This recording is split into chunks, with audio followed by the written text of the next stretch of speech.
सभी भाई और बहनों को नमस्कार। बुद्ध पूर्णिमा का महत्व हिंदू और बौद्ध दोनों के लिए ही बहुत खास माना गया है।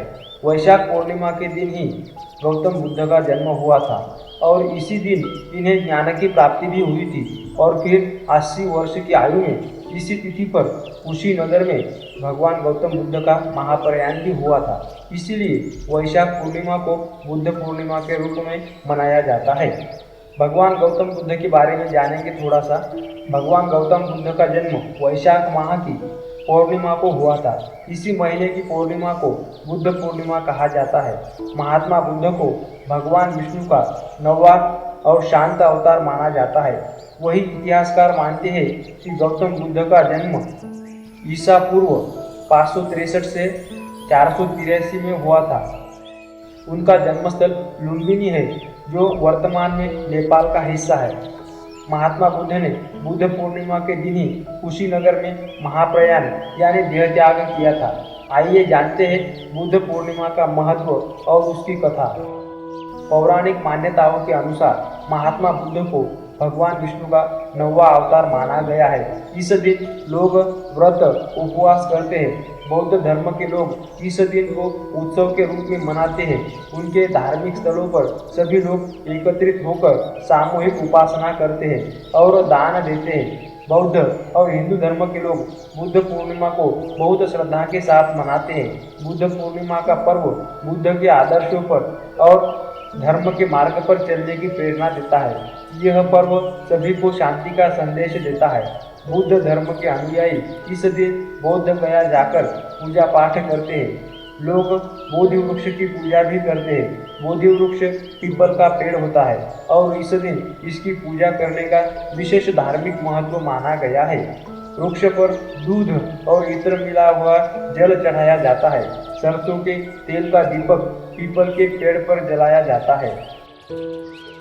भगवान बुद्ध विष्णु के 9वें अवतार है। पद्म पुराण में बताया गया है कि गौतम बुद्ध भगवान विष्णु के 9वें और सबसे आखिरी अवतार हुए हैं। वैशाख माह की पूर्णिमा का संबंध केवल गौतम बुद्ध के जन्म से ही नहीं बल्कि इसी दिन उन्हें बोध गया में बोधि वृक्ष के नीचे ज्ञान की प्राप्ति हुई थी। उसकी एक स्टोरी है दोस्तों कि जब एक बार कपिलवस्तु के राजकुमार सिद्धार्थ बुद्धत्व की प्राप्ति करने का प्रयास कर रहे थे। धीरे धीरे उनकी हिम्मत खत्म होने लगी। प्रयास करते करते एक समय ऐसा आया कि सिद्धार्थ को ऐसा लगने लगा कि सत्य और ज्ञान प्राप्त करने के लिए उनका अपना घर छोड़ना व्यर्थ हो गया। मान्यताओं के अनुसार उस समय एक छोटी सी गिलहरी की एक सीख ने सिद्धार्थ को गौतम बुद्ध बनने में सहायता की।